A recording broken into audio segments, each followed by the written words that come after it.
What's up? What's up? Y'all know life be lifing. I'm your life coach, Shalala, your family, your friend. So grab you a seat, take a deep breath, and let's get into it. Hello, everyone. How are you doing, family? How was your Valentine? I hope it was wonderful and fabulous as mine. I took a day of self-care and I took myself out for a date. Just you don't have to have a date to go out for Valentine's. There are all kind of ways that you can show yourself love and be that loving person to yourself.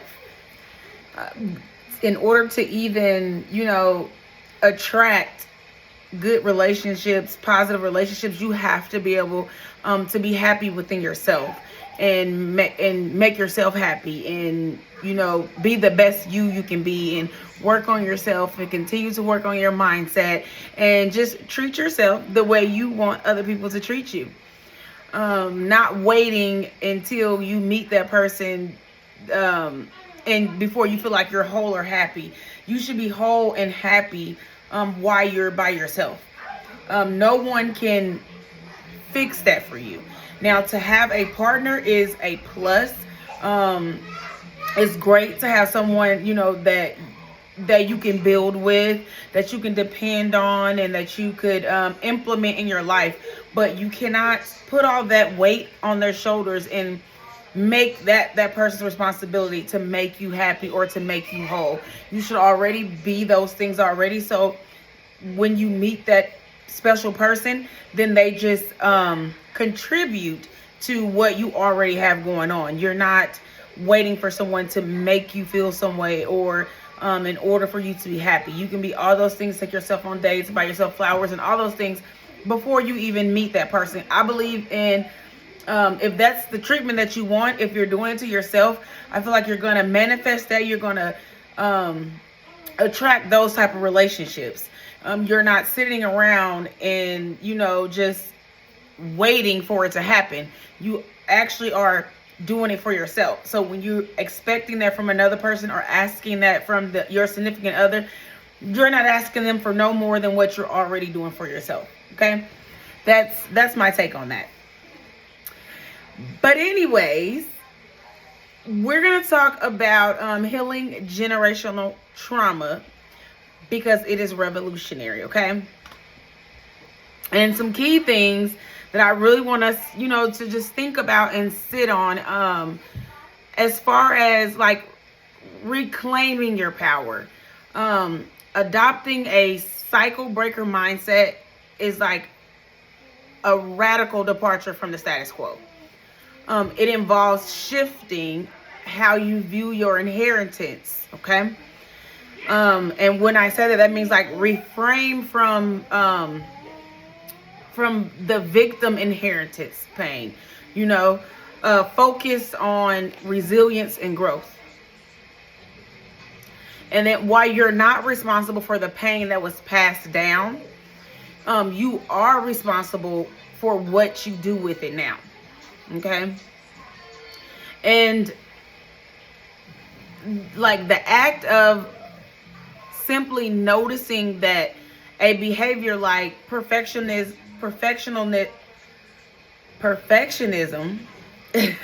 or emotional avoidance is inherited rather than innate is the first step to dismantling those perfectionist beliefs and emotional avoidance. So recognizing those things and be willing to just change your mindset and work on those. And then as far as mindset go, like you view those setbacks in healing as like a learning opportunity rather than seeing them as failures. Maintaining a belief that challenges can lead to a profound personal and familial transformation. Okay. And with that being said, when you're going through those things, it's also helpful to have some kind of life coach, trauma coach, a mindset coach, a confidence coach. Like, they have all various types of coaches.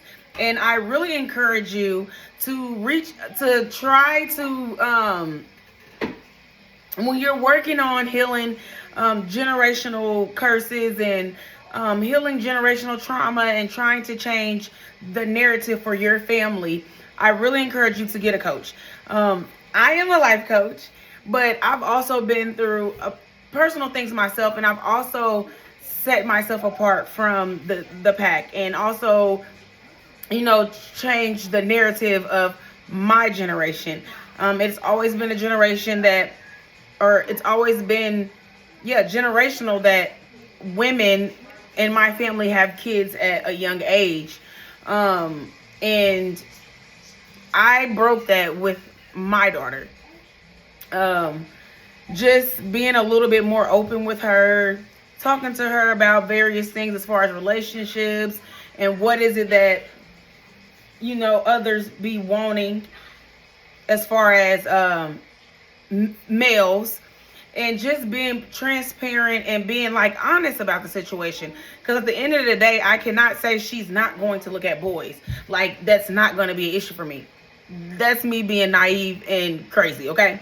But what I can say is I inform her, I prepare, I talk to her, I make sure we have that open communication. I make sure that I am pouring into her. I make sure that I am reassuring her that she's beautiful, that she's heard, that she's seen. So she's not out looking for those things. And I try to be there for her as much as I can. Because I have 5 of them, so I got to stretch myself a little bit. But honestly, I really focus on my daughter because this is the age where I was pregnant with my son at this age. And I look at Rochelle and I'm like, how? But things were a little different for me coming up. Things were a little harder. And for her, she's lived a life as being, a naive teenager. So she's enjoying her teenage years. She doesn't have to worry about, growing up fast or too much of consistently having to, be a parent to her siblings. Now, she does assist me and she helps, but they all do. I have a 12-year-old. He assists. I have my 21-year-old.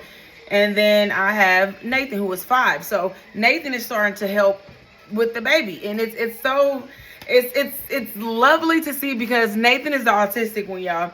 And his coping skills and just being able to relate to other children and actually be comfortable with it, he has grew tremendously. And I really see that when he interacts with his sister, like with Naya. I think Naya actually probably opened him up to that because she's consistent. She's a constant person that he can't get rid of. So it kind of forced him to be more of a big brother to her. And I kind of teach that to him. And then now that he can advocate a little more, understand a little more, his growth is phenomenal. Like, he still struggles with your ordinary 5-year-old things, like tying his shoe, getting his clothes, picking his clothes out, things like that. But for the most part, Nathan is excelling. And that is a great thing. And what else other than that? The only other input that I say, like, when you are trying to work on your mindset and change the way you think about things, I honestly feel like a coach is very helpful, because they help you set and stick to boundaries, okay? So that's where we come in. We help you develop emotional literacy and, like, build that self-confidence that's needed to sustain a new normal for your family, okay? So, and that looks like self-love, taking care of yourself, making sure you are putting yourself first, because if you're not well, you can't take care of someone else. You can't pour into someone if you have an empty cup. And I'm talking to myself about that too, because I had to work on that as well, because I was trying to pour, and yeah, my cup was just empty. But so having life coaches like myself, we actually equip you with like tools and ways to handle stress, conflict, without falling back into like those negative behaviors that you've learned from the previous generations. And the journey is not easy. It is hard, but it's doable. And with practice and, you know, sticking to it and giving yourself grace, even if you fall off, it's just like exercise. Every day is not going to be perfect. But when you see yourself reverting back, falling back, make sure that you have someone or some tools that you can use to help build you back up and help you get back on track. And that's why I really encourage, if it's not myself as your life coach, I really encourage you getting someone to help you with that. And with that being said, thank you guys for watching my videos. Thank you guys for supporting me. Make sure that you like, share, and subscribe. And as always, if you are in need for a life coach, DM me, y'all. DM me. We can work on those mindset. We can work on healing. We can work on setting boundaries, goals, whatever it is that you would like to work on. I got you. Okay. Whether that's you going through a divorce, you're just a single parent and just needing, you know, someone to talk to, whether it's a life is lifing, right? I got you. Whatever it is that you want to do or talk about or work on, I got you. And if I can't do it, then I can find someone or know someone who is more than qualified to assist you as well. But definitely, I would say enlist in, if it's not a life coach as me or life or resilience coach, I would say just seek some type of coach or some type of counselor to assist you. Now, this doesn't take the place of if you are seeing a therapist or a psychotherapist or, you know, those type of things. It doesn't take the place of that. This is just someone, it's like an additional resource to help you, because those things mostly focus on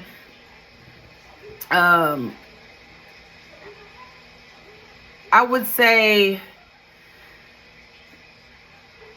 they focus more on dealing with like the past trauma and, you know, really looking into it and diving deep into it. Whereas I am a life coach, resilience life coach, and I focus more on moving forward. What can we do to change our situation? What can we do to make ourselves better? What can I do to make my generation better? That's where I focus on the forward moving forward. Also, I mean, you have to kind of like go through and heal some trauma as well, but we're not taking like deep dives into it. I do have workbooks that if that's what you're interested in doing, you can do that like individually on your own. Or I would say look into a trauma coach. That's another thing. If you really want to, you know, if you have some deep rooted trauma issues that you feel like you really need to heal from, then I would encourage you to do that. But for the most part, I would say mindset work and, you know, dealing with your everyday life, because life be lifing, and just self-confidence and just being more resilient and finding opportunities and failures and learning to fail fast. That's where a resilience life coach comes in at. That would be me. I got you. And I'm also very knowledgeable in those other areas as well. I'm a mom. I'm a single mom. I've went through a divorce. I've had a bunch of childhood trauma that I've healed from. I was a parent to my siblings. I was a young parent as well. So I know quite a bit of information, quite a bit. I've actually got myself to where I am now. It was quite a bit of a journey. And I know that my story, my experiences can help the right person. So thank you guys for watching me. Thank you guys for viewing my channel again. Love you, bye.